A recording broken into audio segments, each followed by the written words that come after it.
हाँ भाई, स्वागत है सबका CUET अड्डा 24/7 के प्लेटफॉर्म पे। और मैं आपको आज करवाने जा रहा हूं ऑर्गेनाइजिंग का वन शॉट। बच्चों, अगर आप लोग इस क्लास तक पहुंचे हैं तो मैं आशा करता हूं कि आप लोगों ने मेरे जो पिछले 4 वन शॉट्स हैं उनको भी देख लिया होगा। और आज ऑर्गेनाइजिंग वाले फंक्शन ऑफ मैनेजमेंट के बारे में बात करने वाले हैं। बच्चों, यहां पे हम लोग सबसे पहले करते क्या है, यहां पे हम लोग प्लानिंग कर ली। हमने प्लानिंग हमारा फंक्शन ऑफ मैनेजमेंट में पहला फंक्शन होता है। अब वहां पे जब हमने प्लानिंग कर ली, ये सोच लिए कि ऑब्जेक्टिव्स क्या हैं, ये सोच लिए कि अल्टरनेटिव कोर्सेज ऑफ एक्शन क्या हैं, और उन प्लान्स को अपन ने डिसाइड करके रख लिया है। अब अपनी पूरी ऑर्गेनाइजेशन उसी प्लान के हिसाब से काम करेगी।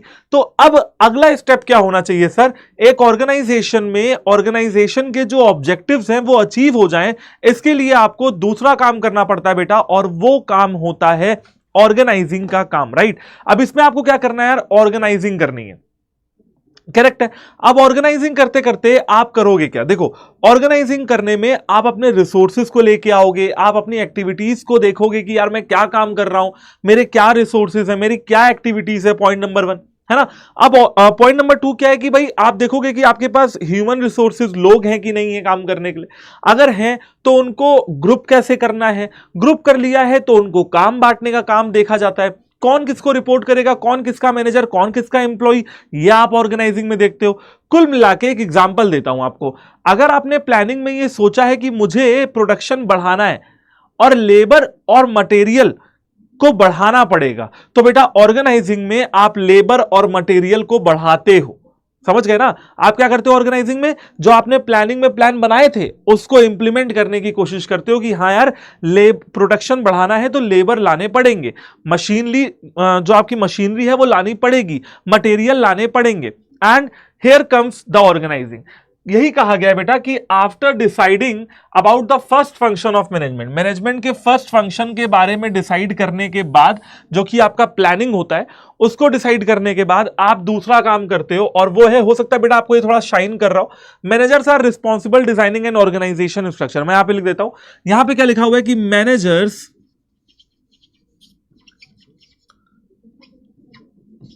Are responsible for designing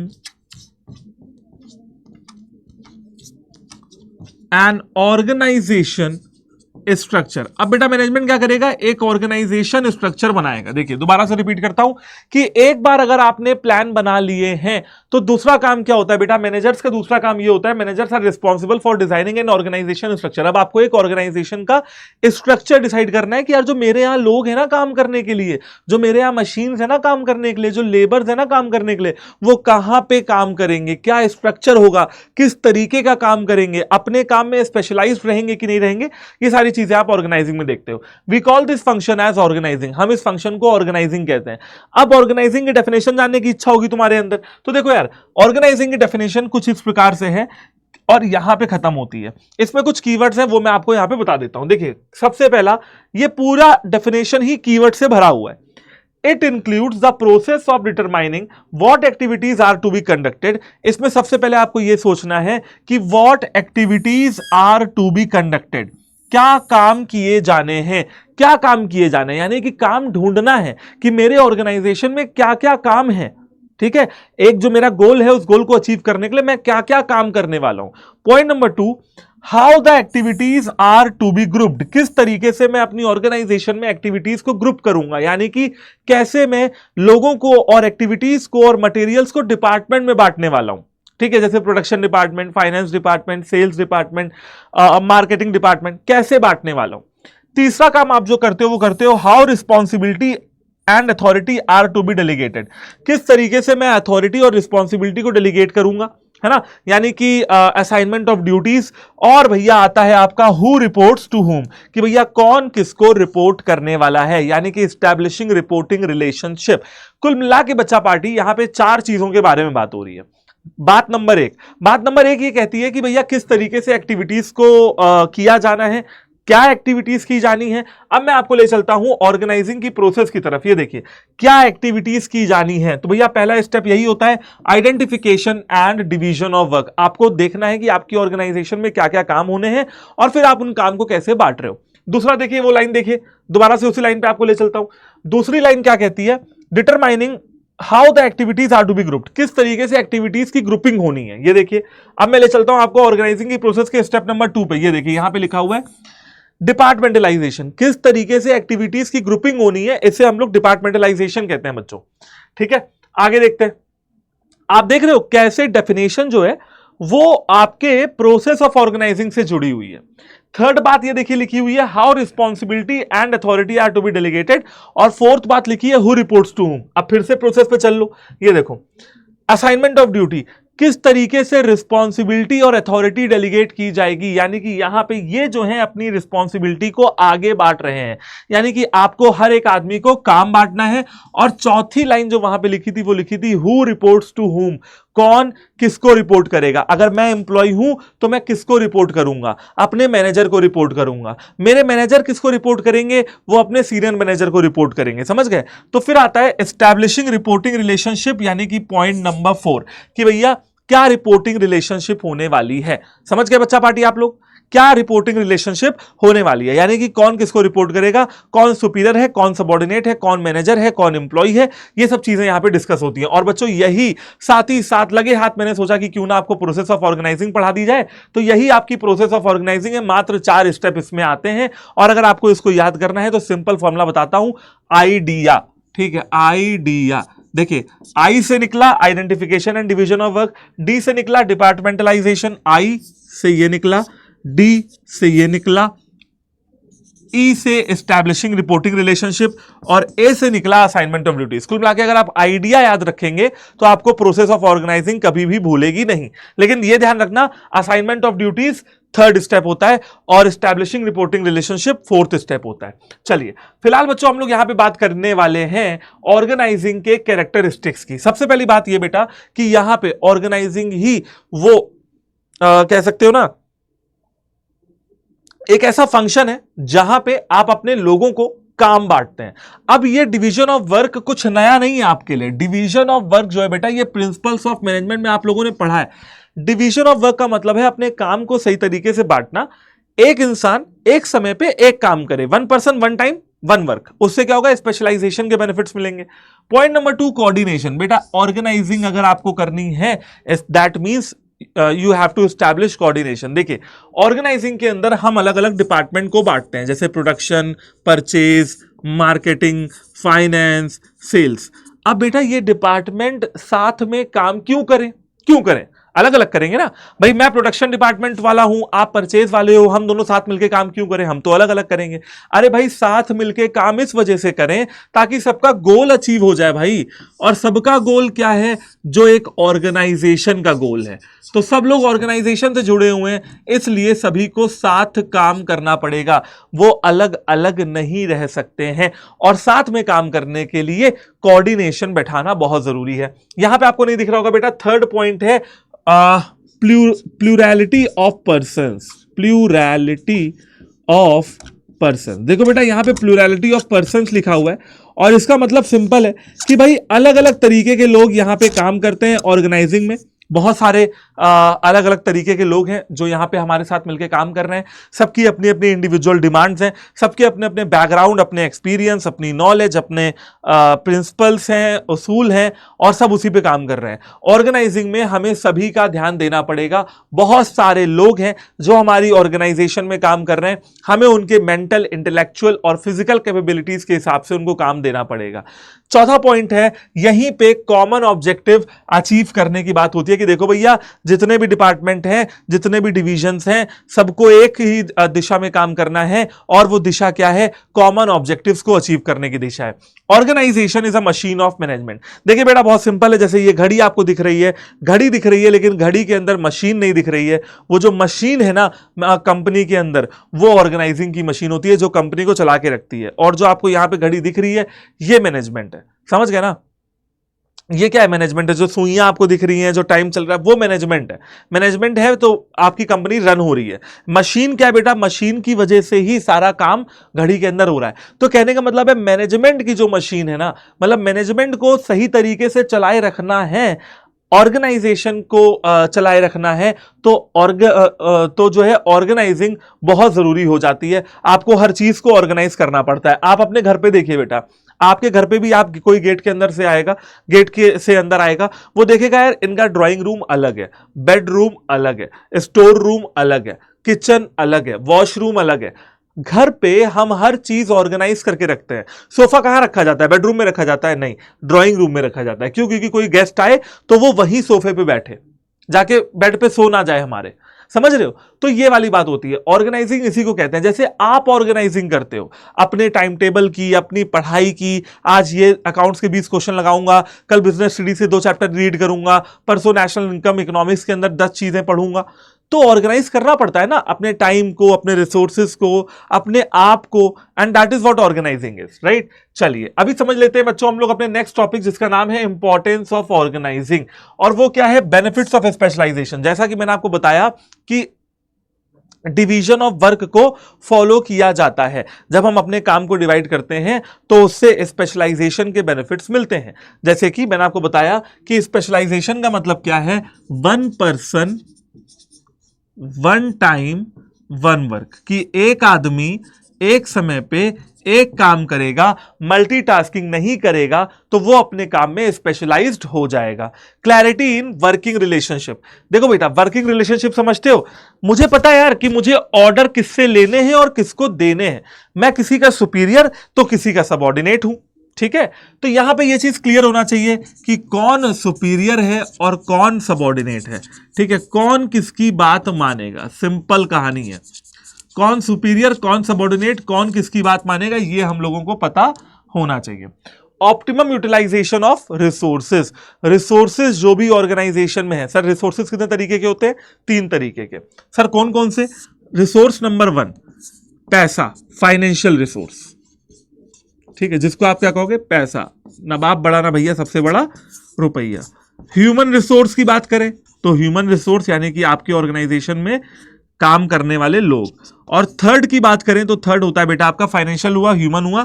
physical resources यानी कि फिक्स्ड एसेट, जैसे कि लैंड, बिल्डिंग, प्लांट, मशीनरी, ये सारी चीजें, ये आपके फिजिकल रिसोर्सेज हैं।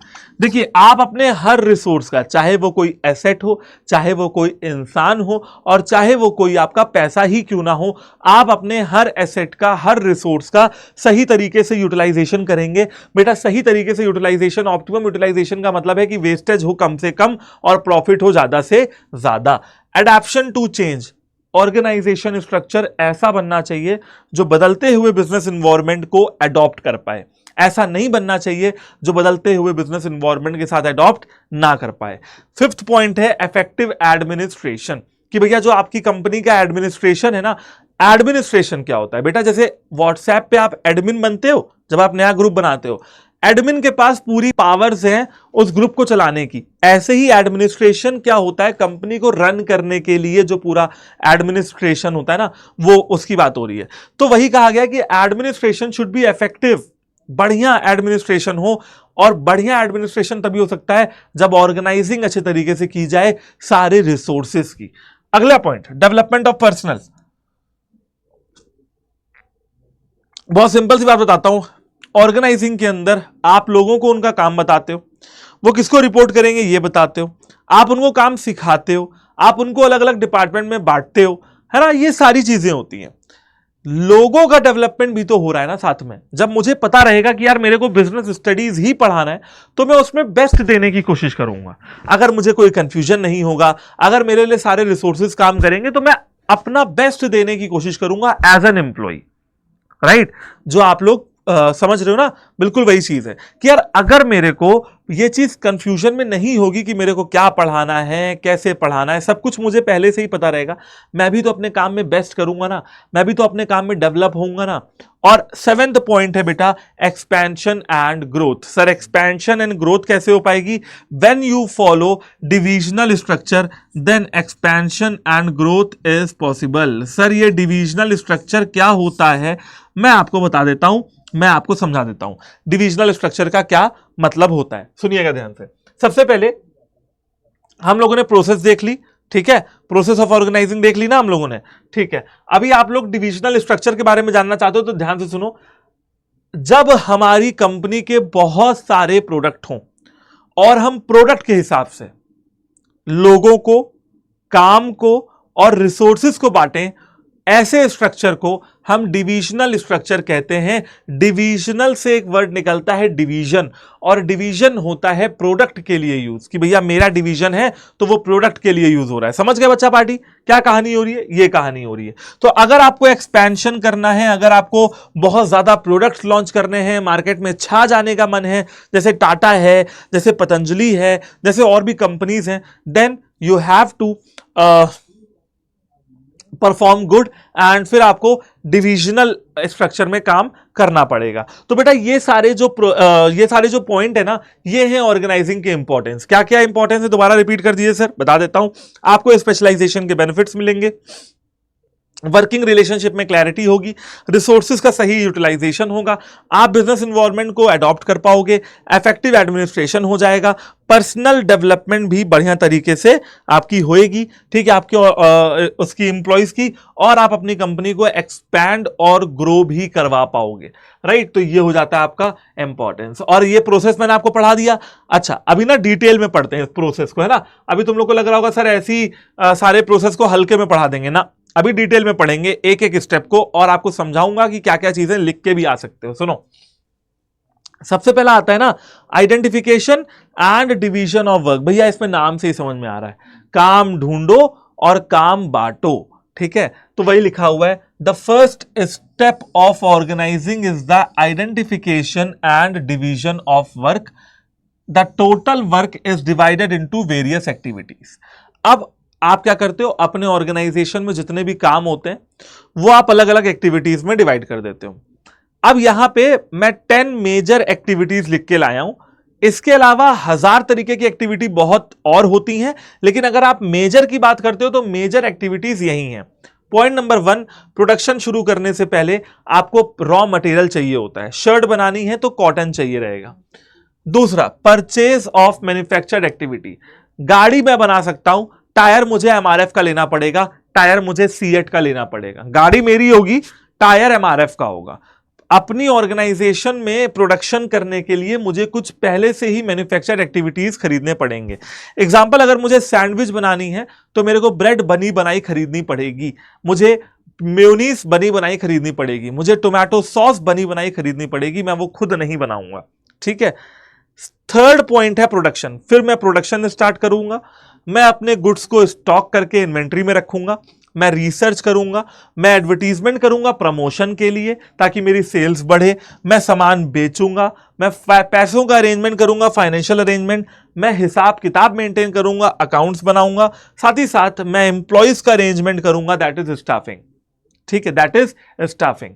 तो बेटा आप ये सारे काम करने वाले हो, राइट। और मैं आपको बताता हूं एक बात, सुनना ध्यान से, ये जितने भी काम है ना, ये आपको इसी क्लास 12th में पढ़ाए जाएंगे। नहीं विश्वास होता, बताता हूं।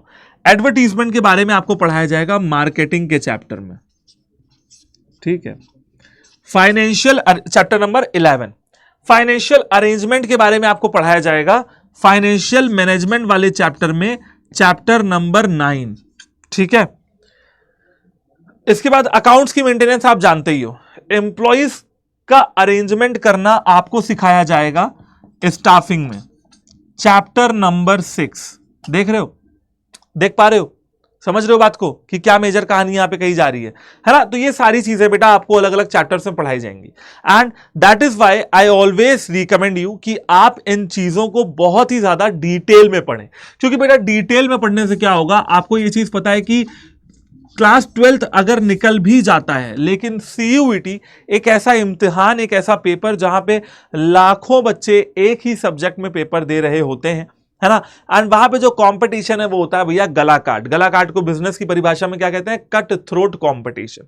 अब कट थ्रोट कंपटीशन को भैया बीट करने के लिए आपको हर एक चीज डिटेल में समझ में आनी चाहिए। अगर आपको पूछा जाए भैया स्टाफिंग का मतलब क्या होता है, तो जबान पे रटा होना चाहिए भैया, right people, right time, right job.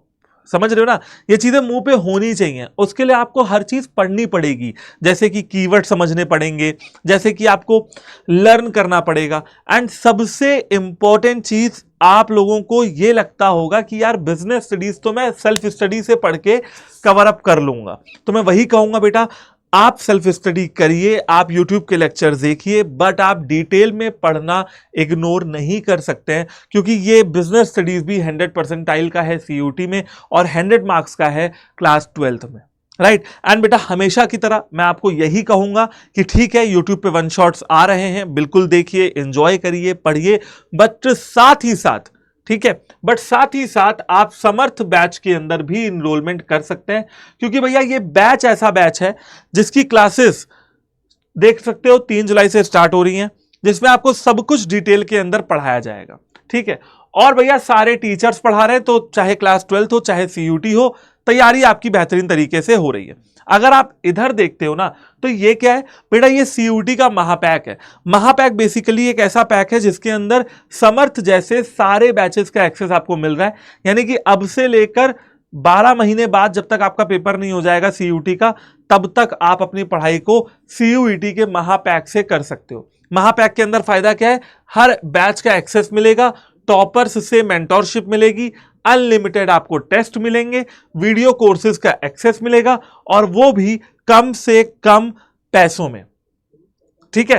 And उसके लिए मैंने आपको भैया हमेशा ही बताया, आज भी बता रहा हूं, कूपन कोड लिख लो Y769, खुद भी यूज करो और अपने दोस्तों को भी यूज करवाओ कि हाँ भैया बैच लेना है तो Y769 का यूज करना है, जिससे कि आपको क्या मिलेगा, मैक्सिमम बेनिफिट मिल जाएगा। चलिए फिलहाल अगर हम बात कर लेते हैं identification and division of work की, तो ये हमारा कंप्लीट होता है। अच्छा आप लोग कहोगे कि सर इसके अलावा भी 20 एक्टिविटी होती है, बेटा 20 नहीं, मैं कह रहा हूं 20,000 एक्टिविटी होती है, बट मेजरली यही एक्टिविटीज है। चलिए point number 2, that is departmentalisation. Departmentalisation का मतलब तो समझ ही गए होगे यार, ठीक है, लोगों और कामों को अलग अलग डिपार्टमेंट में बांटना, जैसे कि production department, purchase department, marketing department, finance department, sales department, अलग अलग डिपार्टमेंट है। खैर, departmentalisation is an organisation structure that separates people into groups or department based on a particular set of criteria. जैसे कि I am a teacher of CUET vertical, that means I am in CUT department, I am in class 12th department। Departmentalisation का मतलब यही होता है कि जहां पे लोगों को बांटा जाता है अलग अलग ग्रुप्स में, अलग अलग डिपार्टमेंट्स में, किसी एक पर्टिकुलर सेट ऑफ क्राइटेरिया के दम पे। जैसे मैं टीचर हूं और मैं CUT वर्टिकल के अंदर CUT प्रिपेयर करते हुए बच्चों को पढ़ाता हूं, that is what departmentalisation is. And next देखिए क्या लिखा हुआ है, these departments have their own leadership. हर डिपार्टमेंट का अपना एक लीडर होगा जिसको अपन क्या बोलते हैं, मैनेजर, ठीक है। These departments have their own leadership, हर डिपार्टमेंट के अपने लीडर्स हैं, अपने वर्कर मैनेजर्स हैं। And work together to complete task, और ये साथ में मिलकर काम करते हैं, किसी भी टास्क को कंप्लीट करते हैं। समझ गए? जब कोई बड़े और कॉम्प्लिकेटेड प्रोजेक्ट्स आ जाएं, विद लार्ज और कॉम्प्लिकेटेड प्रोजेक्ट्स, मल्टीपल डिपार्टमेंट्स में वर्क टुगेदर। और जब बेटा बहुत सारे प्रोजेक्ट्स पे काम किए जाते हैं, तो बहुत सारे डिपार्टमेंट एक साथ मिलकर भी अपने काम को अंजाम दे सकते हैं, हमें कोई दिक्कत नहीं।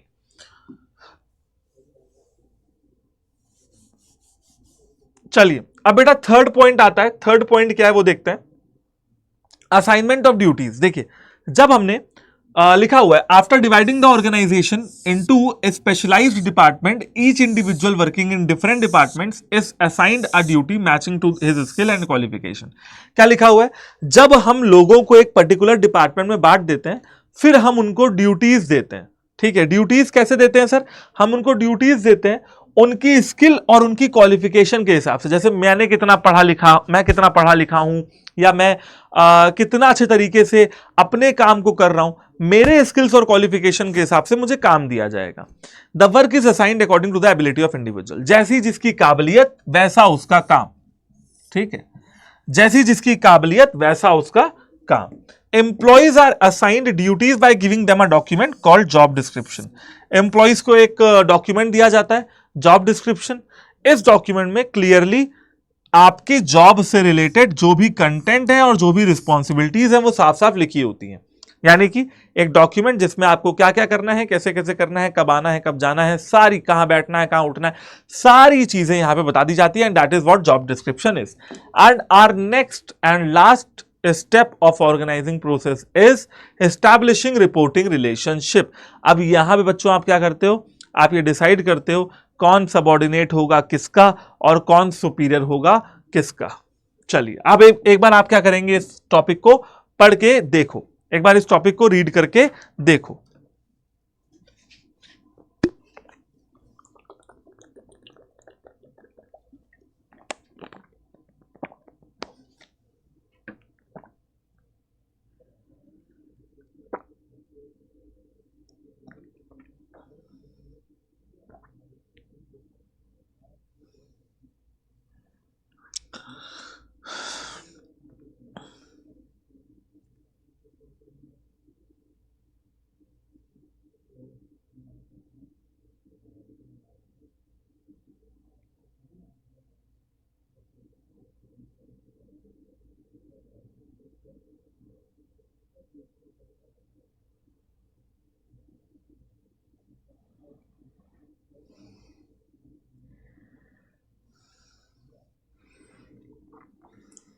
चलिए तो बच्चों आगे देख लेते हैं, है ना। हम लोग कहां पे थे, हम लोग थे अपने नेक्स्ट टॉपिक जो उसका नाम है एस्टैब्लिशिंग रिपोर्टिंग रिलेशनशिप। कुछ नहीं करना, अब यहां पे आपको यह देखना है कि कौन किसको रिपोर्ट करेगा, ठीक है, कौन किसका सुपीरियर, कौन किसका सबऑर्डिनेट, ये मैंने आपको पहले ही बताया। After grouping the activities in different departments the employees have to perform the job. जब आप अलग अलग एक्टिविटीज को ग्रुप कर देते हो एक अलग अलग डिपार्टमेंट में, तो एम्प्लॉइज को उनकी जॉब परफॉर्म करनी होती है। And to perform the job every individual needs some authority. और हर जॉब को परफॉर्म करने के लिए हर इंसान को कोई ना कोई अथॉरिटी तो चाहिए ही चाहिए। आपको मैंने पढ़ाया भी है प्रिंसिपल ऑफ मैनेजमेंट के अंदर, रिस्पॉन्सिबिलिटी एंड अथॉरिटी, कि अगर आप किसी को रिस्पॉन्सिबिलिटी दे रहे हैं तो उसको सफिशिएंट अथॉरिटी भी दीजिए। So in the fourth step of organizing process, all the individuals are assigned some authority. तो ऑर्गेनाइजिंग की प्रोसेस का जो फोर्थ स्टेप है उसके अंदर हर इंडिविजुअल को कुछ अथॉरिटी दी जाती है, matching to the job they have to perform. क्या कहा गया है, ऑर्गेनाइजिंग की प्रोसेस का जो फोर्थ स्टेप है उसके अंदर, यानी कि यहां पे सबको कुछ ना कुछ अथॉरिटी दी जाती है ताकि वो काम कर पाए। The assignment of the authority results in the creation of superior subordinate relationship. क्योंकि आप जब अथॉरिटी बांटते हो तो कोई किसी का सुपीरियर हो जाता है और कोई किसी का सबऑर्डिनेट हो जाता है, तो सुपीरियर सबऑर्डिनेट रिलेशनशिप बन जाती है। And the question of who reports to whom is clarified. और जो क्वेश्चन था कि कौन किसको रिपोर्ट करेगा, ये चीजें क्लैरिफाई हो जाती हैं। समझ गए बच्चा पार्टी? तो कुल मिला के कहानी क्या है, कौन किसको रिपोर्ट करेगा ये हमको पता लग जाता है। अब हम लोगों की रिस्पॉन्सिबिलिटी बनती है कि अब हम ऑर्गेनाइजेशन स्ट्रक्चर को अच्छे तरीके से पढ़ें और समझें, ठीक है। और ऑर्गेनाइजेशन स्ट्रक्चर को समझने के लिए आपको फॉर्मल, इनफॉर्मल, फंक्शनल, डिविजनल 4 चीजें पढ़नी है। सबसे पहले हम लोग बेटा ऑर्गेनाइजेशन स्ट्रक्चर में समझते हैं फॉर्मल और इनफॉर्मल स्ट्रक्चर को। देखिए फॉर्मल बड़ा इजी है। फॉर्मल को आप लोग अभी आप लोग इंग्लिश में लिखते हो ना, फॉर्मल लेटर प्रिंसिपल को रिस्पेक्टेड प्रिंसिपल मैम, और आप लोग इंग्लिश में लिखते हो इनफॉर्मल लेटर डियर ब्रदर, मेरे प्रिय भाई। आप अंतर समझ रहे हो? रिस्पेक्टेड प्रिंसिपल मैम में और प्रिय भाई में एक फर्क है। प्रिंसिपल मैम को प्रिय नहीं कहा जा सकता है और भाई को रिस्पेक्टेड नहीं, दोनों के लिए अलग अलग वर्ड है। कुल मिला के बेटा फॉर्मल स्ट्रक्चर यही होता है जो औपचारिक होता है। बेटा औपचारिक का मतलब होता है जहां पे आप सिर्फ और सिर्फ काम की बातें करते हैं, ठीक है। और इनफॉर्मल स्ट्रक्चर होता है बेटा अनौपचारिक। अनौपचारिक यानी कि बस आप यहां पे काम ही की बात नहीं करते हैं, बाकी सारी काम बात करते हैं। यहां पे सिर्फ काम की बात होती है और यहां पे बिल्कुल भी काम की बात नहीं होती है, ठीक है। चलिए इसको ना हम लोग एक डिफरेंस से समझेंगे। आपको पैराग्राफ में पढ़ाने से अच्छा मुझे लगता है कि मैं इसको आपको डिफरेंस में समझाऊं। देखिए एक तरफ हमारे सामने है फॉर्मल ऑर्गेनाइजेशन, एक तरफ हमारे सामने है इनफॉर्मल ऑर्गेनाइजेशन। दोनों को कंपेयर करके अच्छे तरीके से देखना है। देखो, it is a system of well defined jobs each bearing a definite measure of authority, responsibility and accountability. क्या लिखा हुआ है? फॉर्मल स्ट्रक्चर में सबको अपना अपना काम पता होगा, सबको अपना अपनी अथॉरिटी पता होगी कि किसके पास कितनी अथॉरिटी है, सबको अपनी अपनी जिम्मेदारी पता होगी और कौन किसको जवाब देगा ये भी सभी को पता होगा। फॉर्मल ऑर्गेनाइजेशन में सब कुछ वेल डिफाइंड चलता है। इनफॉर्मल ऑर्गेनाइजेशन एक नेटवर्क होता है पर्सनल और सोशल रिलेशनशिप का। इनफॉर्मल ऑर्गेनाइजेशन क्या होता है? नेटवर्क होता है पर्सनल और सोशल रिलेशनशिप का। ठीक है, यहां पे जब आप किसी से पर्सनली कनेक्ट करते हैं ना, तो काम की बात तो करेंगे नहीं, रिस्पॉन्सिबिलिटी और अकाउंटेबिलिटी की बात तो करेंगे नहीं, यहां पे पर्सनल और सोशल रिलेशनशिप बनती हैं। ठीक है, not established by formal organization but arising spontaneously as people associate with one another. लेकिन ये तब बनती हैं जब लोग आपस में एक दूसरे से बातचीत करते हैं तब। ठीक है, जब लोग आपस में एक दूसरे से इंटरेक्ट करते हैं, काम करते करते भी तो बातचीत हो सकती है ना। तो जब आपस में लोग इंटरेक्ट करें, सोशल रिलेशनशिप फॉर्म करें, उसे हम लोग इनफॉर्मल कहते हैं। जब काम की बात करें तो फॉर्मल। ठीक है, चलिए, जैसे मैं कहूं कि मैं और मेरे मैनेजर, हम दोनों फॉर्मल ऑर्गेनाइजेशन में बंधे हुए हैं, लेकिन मैं और मेरा कलीग जो मेरे साथ काम कर रहा है, जिसके साथ मैं हंसी मजाक करता हूं, मैं और वो एक इनफॉर्मल ऑर्गेनाइजेशन में। ठीक है, चलिए, it originates as a result of company rule and policy. Company की रूल और पॉलिसीज के हिसाब से इसका जन्म हो रहा है। लेकिन यहां पे भैया किसी भी तरीके की कोई पॉलिसी नहीं है, यहां पे लोग आपस में इंटरेक्ट करते हैं और इनफॉर्मल ऑर्गेनाइजेशन का जन्म हो जाता है। एक एग्जांपल और दे देता हूं। एक ग्रुप ऑफ फ्रेंड था, कंपनी या ऑफिस में ही मिले, और वो हर रविवार संडे को सुबह मैच खेलने जाते हैं, क्रिकेट खेलने जाते हैं। ठीक है, जब वो क्रिकेट खेलने जाते हैं तो बताइए वो किस तरीके के स्ट्रक्चर को फॉलो कर रहे हैं? ए इनफॉर्मल, बी फॉर्मल। बताइए बताइए, सिंपल है। मैं अपने ऑफिस के दोस्तों के साथ मैच खेलने जा रहा हूं, उसमें काम की बात क्यों करूंगा? इनफॉर्मल ऑर्गेनाइजेशन तो होने से रहा, तो ए आंसर हो जाएगा इनफॉर्मल ऑर्गेनाइजेशन। फॉर्मल तो होने से रहा वो। आगे देखते हैं। It arises by virtue of position in the management. मेरी मैनेजमेंट में क्या पोजीशन? मैं मैनेजर हूं, डायरेक्टर हूं, प्रेसिडेंट हूं, वाइस प्रेसिडेंट हूं। ठीक है, मैं सीनियर मैनेजर हूं, मैं जूनियर मैनेजर हूं, मैं टीम लीड हूं, मैं क्या हूं? मेरी मैनेजमेंट में क्या स्टेटस है? जितना बड़ा स्टेटस उतनी ज्यादा मेरी अथॉरिटी। लेकिन इनफॉर्मल ऑर्गेनाइजेशन में क्या है? यहां पे पर्सनल क्वालिटीज देखी जाती हैं, स्टेटस, पोजीशन, ये सब नहीं देखा जाता है। यहां पे लोगों का बिहेवियर गाइड होता है कंपनी की रूल्स और पॉलिसीज के हिसाब से। यहां पे बिहेवियर किसी भी रूल या पॉलिसी के हिसाब से गाइड नहीं होता है, बिहेवियर का कोई सेट पैटर्न होता ही नहीं है। चलिए, फ्लो ऑफ कम्युनिकेशन की बात करते हैं। Communication take place through scalar chain. यहां पे कम्युनिकेशन जो होती है वो स्केलर चेन के माध्यम से होती है। स्केलर चेन आप लोगों को मैंने पढ़ाया था प्रिंसिपल्स ऑफ मैनेजमेंट में, फॉर्मल लाइन ऑफ कम्युनिकेशन। ठीक है, लेकिन यहां पे कोई भी किसी से भी बातचीत कर सकता है, कोई स्केलर चेन की जरूरत नहीं है, समझ रहे हो? फॉर्मल ऑर्गेनाइजेशन में हर इंसान किससे बात करेगा ये स्केलर चेन बताएगा, लेकिन इनफॉर्मल में ऐसा कुछ नहीं है, जो मर्जी जिससे चाहे उससे बात करो। फॉर्मल ऑर्गेनाइजेशन नेचर में रिजिड है, यानी कि एक बार जैसा बन गया बन गया। इनफॉर्मल ऑर्गेनाइजेशन नेचर में फ्लेक्सिबल है। फॉर्मल ऑर्गेनाइजेशन में लीडर्स वही हैं जो मैनेजर्स हैं, और इनफॉर्मल ऑर्गेनाइजेशन में लीडर है वो है जो ग्रुप के द्वारा लीडर चुना गया। जैसे 4 दोस्तों का ग्रुप है, उन्होंने एक को लीडर बना लिया, तो जो जिसको लीडर बनाया वही लीडर। ठीक है, इसमें मैनेजर्स या मैनेजमेंट कुछ नहीं कर पाएगा। तो बेटा फॉर्मल इनफॉर्मल के बीच में अगर आपको डिफरेंस समझ में आ गया है तो बहुत ही अच्छी बात है ना। अभी हम लोग क्या समझेंगे? फॉर्मल और इनफॉर्मल के एडवांटेजेस और डिसएडवांटेजेस को समझ लेते हैं। सबसे पहला पॉइंट आता है यहां पे, अचीवमेंट ऑफ ऑर्गेनाइजेशनल ऑब्जेक्टिव। देखिए बेटा, फॉर्मल ऑर्गेनाइजेशन जहां पे सब कुछ रूल, पॉलिसीज, अथॉरिटी, रिस्पॉन्सिबिलिटी के हिसाब से चल रहा है, सबको सबका काम पता है, सब लोग आपस में स्केलर चेन को फॉलो कर रहे हैं, ऑब्वियस सी बात है काम की ही बात कर रहे होंगे। जब काम की बात कर रहे होंगे तो ऑर्गेनाइजेशन ऑब्जेक्टिव भी तो अचीव होंगे। जब सबको सबका काम पता होगा तो वर्किंग भी तो सिस्टमैटिक होगी। जब सबको सबका काम पता होगा तो कोई दूसरे का काम नहीं करेगा, वर्क की ओवरलैपिंग नहीं होगी। ठीक है, अलग अलग डिपार्टमेंट में कोऑर्डिनेशन कैसे बैठेगी? जब टॉप लेवल मैनेजमेंट की नजर सारे डिपार्टमेंट पे रहेगी तो कोऑर्डिनेशन इंश्योर होती है। ज्यादा फोकस फॉर्मल ऑर्गेनाइजेशन का कहां पे होगा? काम पे होगा, वर्किंग पे होगा कि भैया काम निपटाओ। और यहां पे चेन ऑफ कमांड यानी कि स्केलर चेन को भी फॉलो किया जाएगा।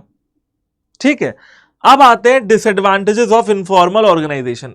फॉर्मल ऑर्गेनाइजेशन के डिसएडवांटेजेस क्या क्या है वो समझिए। सबसे पहले, जब हम स्केलर चेन वगैरह को, एक मिनट रुकना,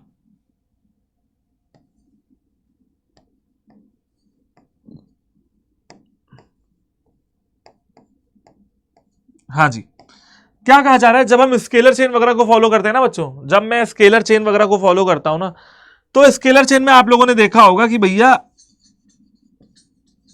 फैसला लेने में देरी हो सकती है if you follow scalar chain, हो तो सकती है।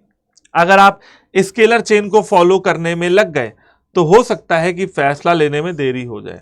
ये इससे बताएं, ये इससे बताएं, ये इससे बताएं, इससे इससे इससे इससे यहां पे बात पहुंचे जाके 2 दिन बाद हो सकता है देरी हो जाए। पॉइंट नंबर 2, यहां पे बात सिर्फ वर्क की होगी और काम की होगी, emphasis on work and duty only, सिर्फ काम काम काम काम काम और duty duty duty duty duty only. यहां पे एम्प्लॉइज की सोशल नीड्स को इग्नोर किया जाता है। यहां पे माना जाता है एम्प्लॉइज सिर्फ काम करने के लिए आए हैं, उनकी कोई सोशल नीड नहीं है, जबकि उनको इग्नोर करना ये फॉर्मल ऑर्गेनाइजेशन का एक डिसएडवांटेज बन के सामने आता है। अभी अपन समझेंगे कि इनफॉर्मल के क्या एडवांटेजेस हैं। देखिए, जो फॉर्मल के डिसएडवांटेज हैं वही इनफॉर्मल के एडवांटेज हैं। यहां पे कम्युनिकेशन फास्ट है, फॉर्मल के डिसएडवांटेज में क्या था, वहां पे कम्युनिकेशन डिले थी। इनफॉर्मल में कम्युनिकेशन आग की तरह फैलती है। जैसे बेटा गॉसिप समझते हो, गॉसिप पंचायत, एक ने 2 लोगों से बोला, ठीक है, 2 ने आगे 3 से बोला, समझ रहे हो, तो ये पंचायत क्या होती है, फैलती ही जाती है। ओके,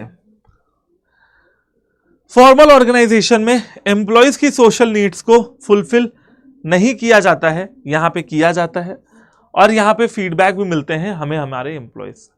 इनफॉर्मल ऑर्गेनाइजेशन के अपने कुछ डिसएडवांटेजेस हैं, जैसे कि अफवाहों का फैलना, सही से काम ना होना, no systematic working, rumours spreading, sometimes may bring negative results also, कभी कभी निगेटिव रिजल्ट्स भी आ सकते हैं। निगेटिव रिजल्ट्स का मतलब कि जो होना था वो तो हुआ नहीं, उल्टा नुकसान और हो गया। प्रॉफिट ना हो ना सही, लेकिन नुकसान तो ना हो ना, यहाँ पे नुकसान भी हो जाता है कभी कभी अगर आप बहुत ज्यादा इनफॉर्मल ऑर्गेनाइजेशन में फोकस करते हैं। And more emphasis laid down on individual interest, बेटा यहाँ पे ज्यादा फोकस इंसान अपने पे करता है, ऑर्गेनाइजेशन पे नहीं। जैसे मैं अगर अपने कलीग से बातचीत कर रहा हूं और हंस रहा हूं, मजाक उड़ा रहा हूं, या कोई गॉसिप कर रहा हूं या कोई र्यूमर फैला रहा हूं, तो मैं अपने प्रति ओरिएंटेड हूं, ऑर्गेनाइजेशन के प्रति नहीं हूं। तो इनफॉर्मल ऑर्गेनाइजेशन की एक समस्या यह भी है कि यहां पे ज्यादा एम्फेसिस इंडिविजुअल्स को मिलता है, ऑर्गेनाइजेशन को नहीं। फिलहाल नेक्स्ट टॉपिक जो हमारा आता है बेटा, वो आता है फंक्शनल वर्सेस डिविजनल स्ट्रक्चर। ठीक है, सिंपल सी बात आपको बताता हूं, एक लाइन में अपनी बात खत्म करता हूं। आप लोगों ने टाटा को देखा होगा, ठीक है, टाटा को सबने देखा होगा, सॉरी यहां पे नहीं, हाँ, सबसे पहले आप लोगों ने बेटा टाटा को जरूर से जरूर देखा होगा। टाटा एक ऐसी कंपनी है जिसके बहुत सारे प्रोडक्ट्स आते हैं, ठीक है, वैसे मैंने तो कई बार एग्जांपल दिया है, बट फिर भी आज भी दे देता हूं। टाटा एक ऐसी कंपनी है जिसके बहुत सारे प्रोडक्ट्स बनाए जाते हैं, बिकते हैं। सर जैसे कि बेटा आप किसी भी सेक्टर का नाम ले लो और मैं आपको बता दूंगा कि टाटा उसमें है या नहीं है। बहुत ईजी है, टाटा लगभग हर सेक्टर में है। जैसे कि बेटा टाटा की टाटा स्टील है, ठीक है, टाटा की गाड़ियां हैं, टाटा मोटर्स, टाटा की अपनी चाय पत्ती है, टाटा टी, टाटा के कपड़े हैं जूडियो और वेस्टसाइड नाम से, टाटा का नमक आता है टाटा सॉल्ट, टाटा की घड़ी का नाम है टाटा टाइटन, टाटा के ज्वेलरी ब्रांड भी हैं तनिष्क, ठीक है, टाटा का सॉफ्टवेयर कंपनी भी है टीसीएस, ठीक है, टाटा के होटल्स भी हैं ताज होटल्स। अगर आप देखोगे तो ऐसी बहुत लंबी लिस्ट निकलेगी जिस जिस सेक्टर में टाटा काम करता है। सिंपल बात बताता हूं, जब टाटा जैसी मल्टी प्रोडक्ट कंपनी किसी स्ट्रक्चर को फॉलो करना चाहती है तो वो डिविजनल स्ट्रक्चर को फॉलो करती है, वो हर प्रोडक्ट को डिवीजन में डाल देती है और उसके हिसाब से काम चलाती है। सिंपल, 100 की सीधी बात।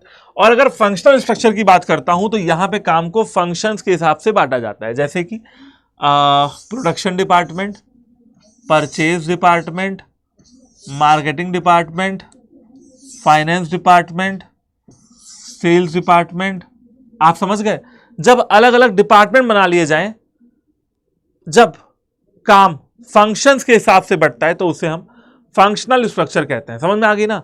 जब फंक्शंस के हिसाब से काम बटेगा तो फंक्शनल स्ट्रक्चर, ठीक है, जब प्रोडक्ट के हिसाब से काम बांटा जाएगा तो डिविजनल स्ट्रक्चर। सिंपल कहानी है, ठीक है।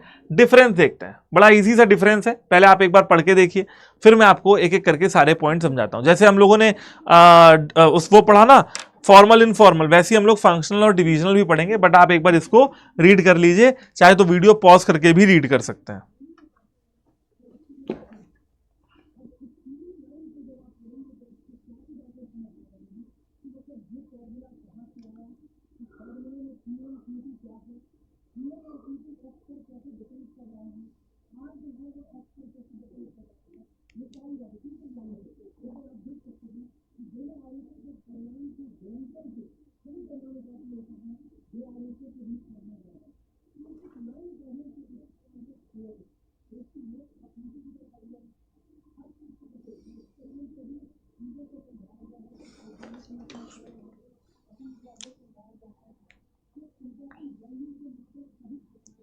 चलिए बच्चों, ठीक है, कहां पे थे? फंक्शनल स्ट्रक्चर पे थे। देखिए सिंपल है, formation is based on function. यहां पे फंक्शंस के हिसाब से काम बांटा जाता है। सिंपल है, जब मैं प्रोडक्शन डिपार्टमेंट में काम करूंगा तो मैं उसमें अच्छा हो जाऊंगा, मैं परचेज डिपार्टमेंट में काम करूंगा मैं उसमें अच्छा हो जाऊंगा, मैं सेल्स डिपार्टमेंट में काम करूंगा मैं उसमें अच्छा हो जाऊंगा, मैं जिस डिपार्टमेंट में काम करूंगा मैं उसमें अच्छा हो जाऊंगा।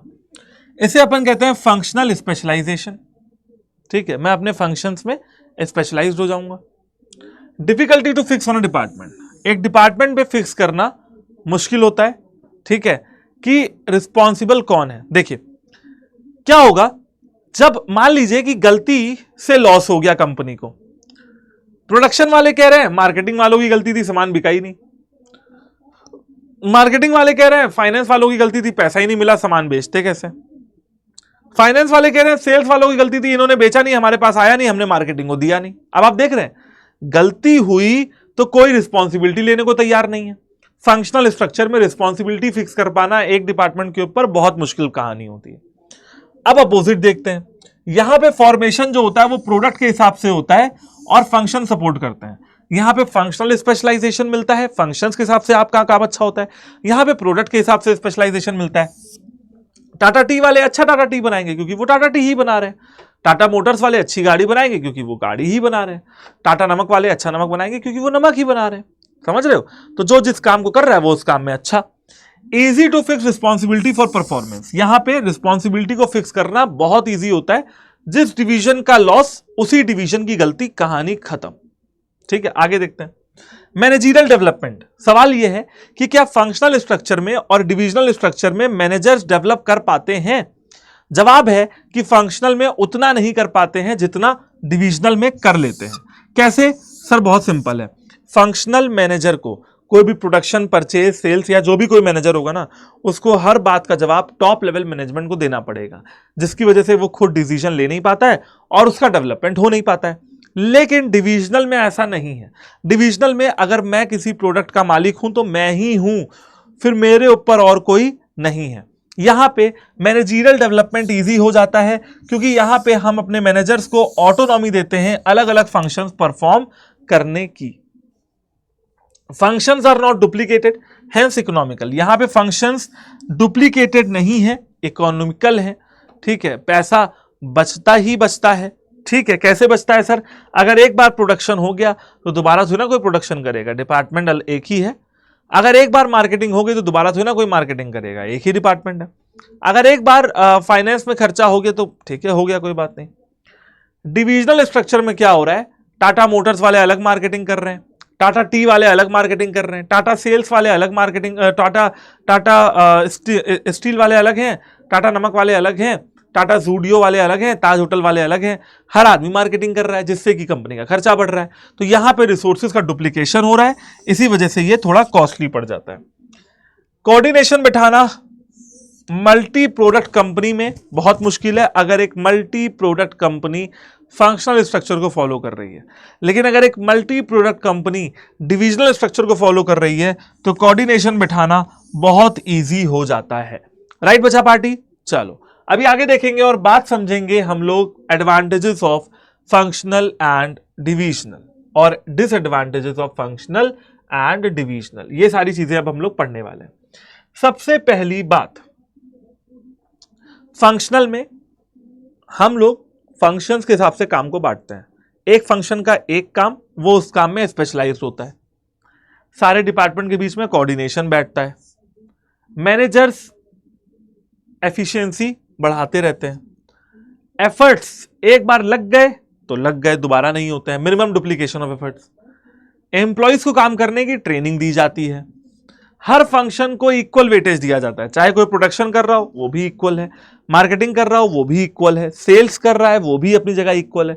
हर डिपार्टमेंट अपने अपने में अच्छा काम कर रहा है और सभी की इक्वल वेटेज है, सभी इंपॉर्टेंट है। डिसएडवांटेजेस ऑफ फंक्शनल ऑर्गेनाइजेशन, इसमें सबसे पहला क्या है, यहां पे ऑर्गेनाइजेशन के ऑब्जेक्टिव्स को कभी कभी इग्नोर कर दिया जाता है। जैसे मान लीजिए मैं प्रोडक्शन डिपार्टमेंट का मैनेजर हूं, मैं अपने में ही लगा पड़ा हूं कि मेरा डिपार्टमेंट, ये मेरा डिपार्टमेंट, वो मेरे लोग, ये मेरे कंपनी के पैसे, ये रिसोर्सेस, ये मैं। कभी कभी मैं इतना ज्यादा हावी हो जाता है किसी डिपार्टमेंट के ऊपर कि वो ऑर्गेनाइजेशन के ऑब्जेक्टिव्स को भूल जाते हैं। ठीक है। इसके अलावा एक डिपार्टमेंट तभी अच्छे से काम कर सकता है जब सामने वाला डिपार्टमेंट उसको कोऑर्डिनेट करे। अगर मैं मार्केटिंग डिपार्टमेंट का हूं और मुझे पैसा चाहिए और फाइनेंस वाले ने मना कर दिया, वो कोऑर्डिनेट भी नहीं कर रहा, तो दिक्कत आएगी कि नहीं आएगी। एक डिपार्टमेंट जब फंक्शनल स्ट्रक्चर की आप बात करते हैं, वो तभी अच्छे तरीके से काम कर सकता है जब सामने वाले डिपार्टमेंट्स का साथ हो। कॉन्फ्लिक्ट ऑफ इंटरेस्ट, कभी कभी डिपार्टमेंट में आपस में इंटरेस्ट के कॉन्फ्लिक्ट हो जाते हैं और कभी कभी फंक्शनल स्ट्रक्चर इतना ज्यादा हावी हो जाता है कि ये ऑर्गेनाइजेशन के ऑब्जेक्टिव्स को भूल जाते हैं, जिससे कि कंप्लीट डेवलपमेंट नहीं हो पाता है। अगला point, advantages of divisional organization. सबसे पहला, डिविजनल हेड्स का डेवलपमेंट। ठीक है, जो डिविजनल हेड्स है ना, जो अलग अलग प्रोडक्ट्स को संभाल लें, वो अपने में डेवलप कर पाते हैं, क्योंकि उनके अलावा और कोई है नहीं उनके लिए डिसीजन लेने के लिए, वो खुद के डिसीजन लेते हैं। Divisional results can be assessed. मैं एक प्रोडक्ट चलाता हूं, जैसे मान लीजिए Tata T. Tata T profit में है, पता लग जाएगा, रिजल्ट एसेस हो सकते हैं आराम से। डिसीजन मेकिंग बहुत जल्दी होगी, क्योंकि यहां पे डिसीजन लेने वाला सिर्फ एक आदमी है।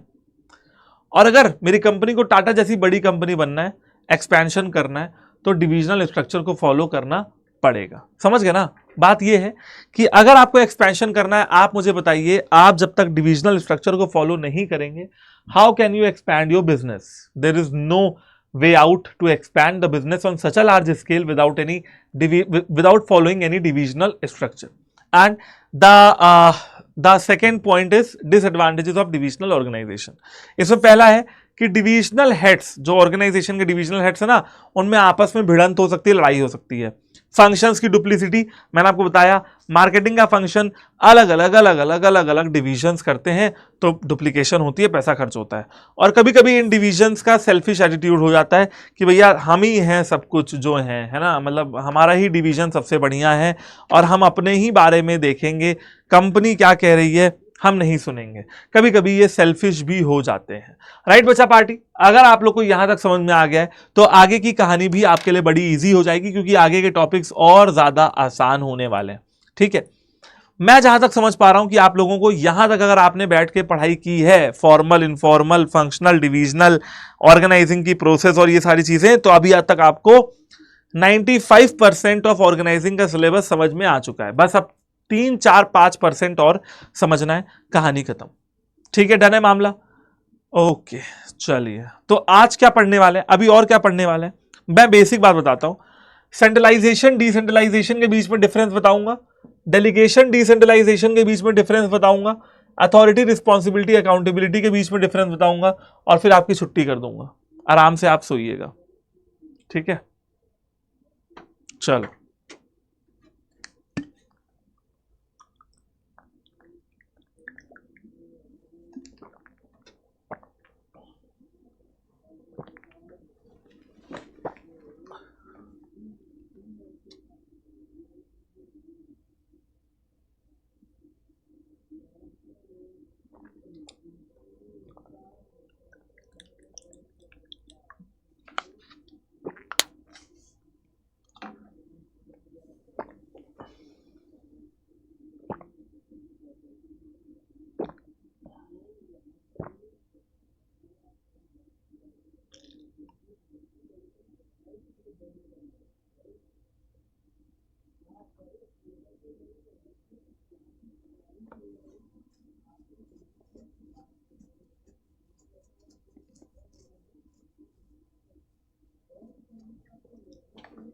चलिए बच्चों, अभी आप लोग समझ लेते हैं सेंट्रलाइजेशन और डिसेंट्रलाइजेशन क्या होता है और उन दोनों के बीच में क्या डिफरेंस है। देखो, वैसे तो मैंने आप लोगों को प्रिंसिपल्स ऑफ मैनेजमेंट के अंदर सेंट्रलाइजेशन और डिसेंट्रलाइजेशन पढ़ाया हुआ है, ठीक है। अभी आप ऐसे देखो,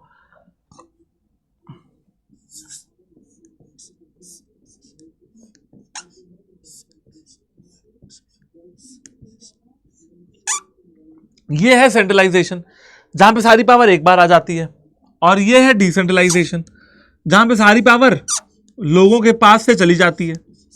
दोनों में फर्क समझिए कि दोनों में फर्क क्या है।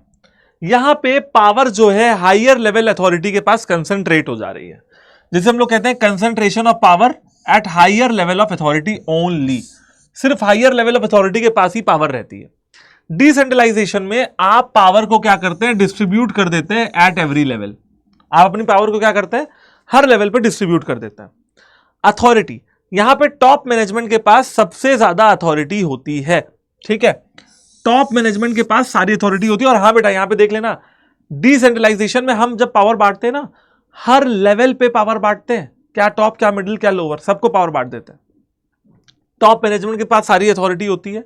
यहां पे अथॉरिटी जो है बेटा, वो सिस्टमैटिकली डिवाइड कर दी जाती है हर लेवल पे, ठीक है। Centralization small size of organization के लिए सही है, और डिसेंट्रलाइजेशन लार्ज स्केल पे जो ऑर्गेनाइजेशन काम कर रही है उनके लिए सही है। Managers have less freedom of actions, यहां पे मैनेजर्स को फ्रीडम थोड़ी कम मिलती है, क्योंकि सारी पावर कुछ ही लोगों के हाथ में होती है। लेकिन यहां पे मैनेजर्स को पूरी फ्रीडम दी जाती है कि जैसे मर्जी वैसे काम करो, बस हमको रिजल्ट लाके दो। हमको रिजल्ट से मतलब है काम तुम्हें जैसे मर्जी वैसे करना हो करो, ठीक है। आप समझ लेते हैं डेलीगेशन और डिसेंट्रलाइजेशन के बीच में डिफरेंस। सबसे पहले डेलीगेशन का मतलब क्या होता है। डेलीगेशन का मतलब होता है जब कोई मैनेजर अपने काम को एक आदमी को बांटे, ठीक है। ये है मैनेजर और ये है इनका एम्प्लॉय, जब एक आदमी को बांटे। अब एक आदमी को बांटने के पीछे रीजन क्या होता है बेटा, अपने काम को शेयर करना, टास्क को शेयर करना। जैसे मान लीजिए मेरे पास कोई बहुत बड़ा काम आया, मैंने आपको थोड़ा सा बांट दिया। मैंने आपको बांटा ताकि आप कुछ सीख पाए और मेरे काम को थोड़ा शेयर मिल जाए, मैं थोड़ा काम आपको दे सकूं अपना, ताकि मैं जरूरी मुद्दों पे फोकस कर पाऊं। डेलीगेशन करना हर जगह कंपलसरी होता है। याद मत करिए, लॉजिक लगाइए। हर मैनेजर, हर सुपीरियर को अपना काम 2-3 लोगों में बांटना ही पड़ेगा। बिना बांटे वो कर नहीं पाएगा अकेले सारा काम, इसीलिए डेलीगेशन कंपलसरी होती है, ठीक है, हर लेवल पे। लेकिन डिसेंट्रलाइजेशन का मतलब होता है चारों दिशाओं में पावर बांटना, तो ये ऑप्शनल है। Decentralization, it may not be present in the organization, it is the top level management which decides introduction of decentralization in the organization. ये टॉप लेवल मैनेजमेंट है जो ये डिसाइड करता है कि ऑर्गेनाइजेशन में डिसेंट्रलाइजेशन करनी है या नहीं करनी है, ठीक है, ओके। हाँ, जो पावर बांटता है ना डेलीगेशन में, उसका कंट्रोल ऑब्वियसली ज्यादा होता है, ये लिखा हुआ है। There is more control of top level executive over the medium and lower level executive. Decentralization की बात की जाए तो डिसेंट्रलाइजेशन में लोअर लेवल एग्जीक्यूटिव के पास बहुत कम कंट्रोल होता है, ठीक है ना। मतलब लोअर लेवल एग्जीक्यूटिव के ऊपर टॉप लेवल और मीडियम लेवल का थोड़ा कम कंट्रोल होता है, यहां पे ज्यादा होता है। डेलीगेशन किया जाता है टास्क को शेयर करने के लिए, अपना काम बांटने के लिए, और डिसेंट्रलाइजेशन किया जाता है क्योंकि पॉलिसी ही ऐसी होती है कि डिसेंट्रलाइजेशन करो।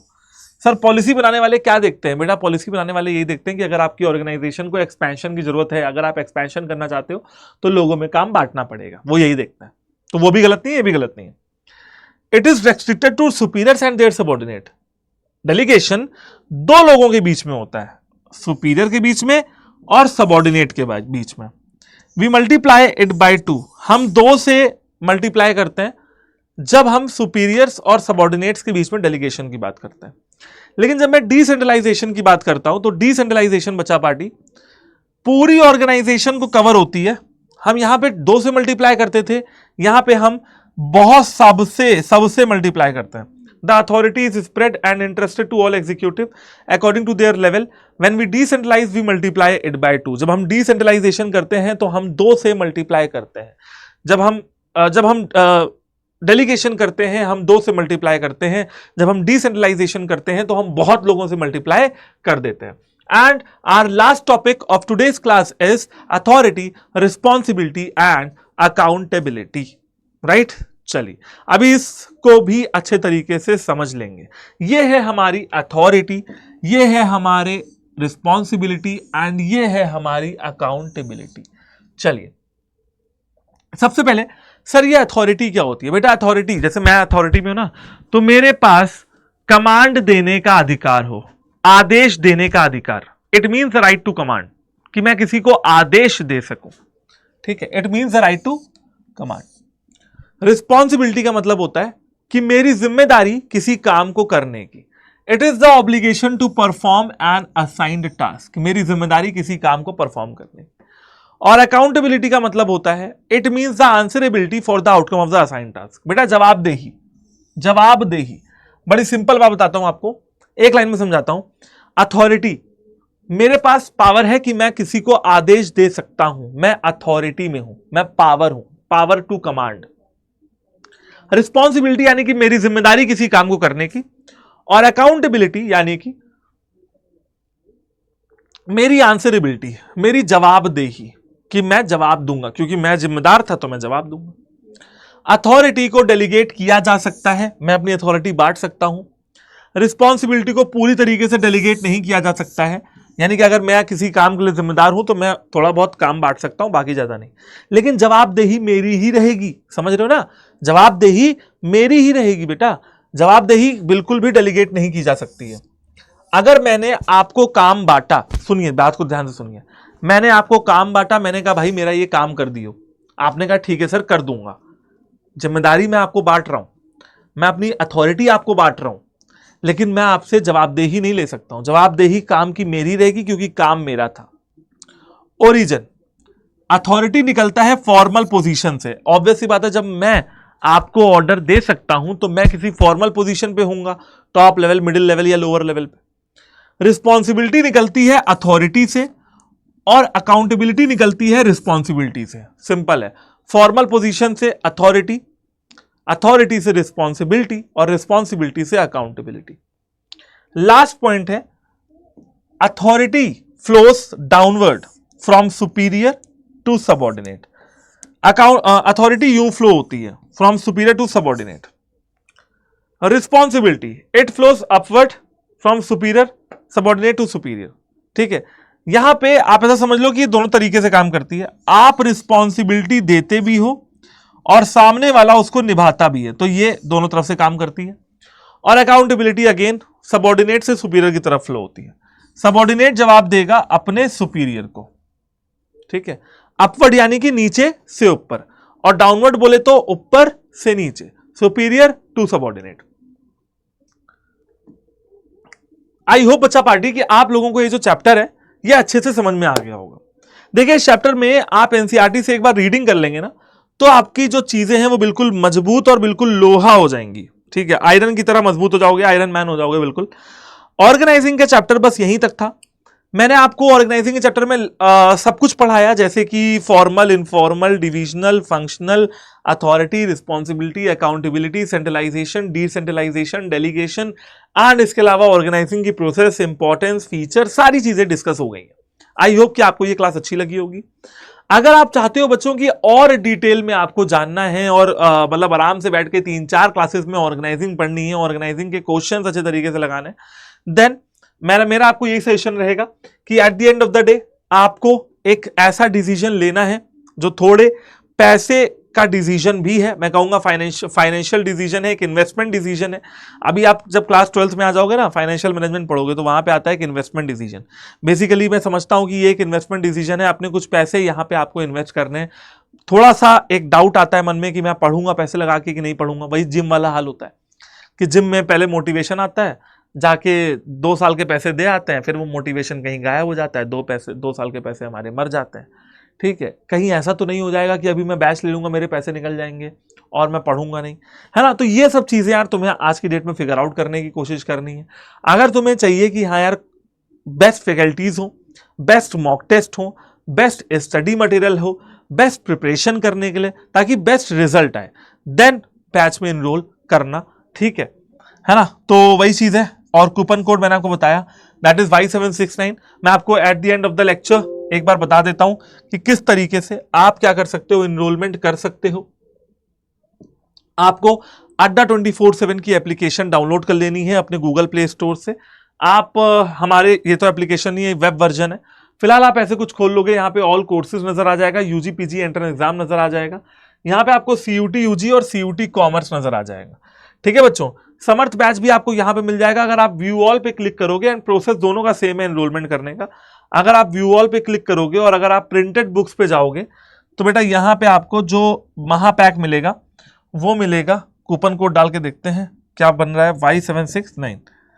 तो वो जो महापैक है बेटा आपको 22% का डिस्काउंट और भैया 16 महीने की वैलिडिटी के साथ आपको मिल रहा है। कूपन कोड बता दिया है Y769, नोट कर लो।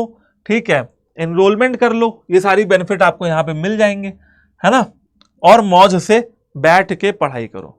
ये है महापैक, क्योंकि महापैक के अंदर सारे बैचेस का एक्सेस आपको मिल रहा है, इसलिए महापैक आपको लगभग 3-4 हजार रुपए थोड़ा कॉस्टली पड़ता है। अगर आप समर्थ 2.0 में एनरोल करना चाहते हो तो आप 9,000 या 9,300, 400, 500 में एनरोलमेंट कर सकते हो। ठीक है, चलिए, तो इसमें आपको प्रिंटेड किताबें भी मिल रही है, तो वो भी एक बेनिफिट है। तो चलिए बच्चा पार्टी, आई होप कि आप लोगों को सब कुछ अच्छा लगा होगा, क्लास बढ़िया तरीके से समझ में आई होगी। कमेंट करके जरूर बताना कि क्लास कैसी लगी, एंड अपने दोस्तों तक जरूर से जरूर शेयर करना। और ऐसे ही वन शॉट्स और वीडियोस के लिए सीयूईटी अड्डा 24/7 को सब्सक्राइब करना। बाय बाय, टेक केयर, जय हिंद, और अपना ख्याल रखिए, हंसते रहिए, पढ़ते रहिए, मुस्कुराते रहिए। All the best.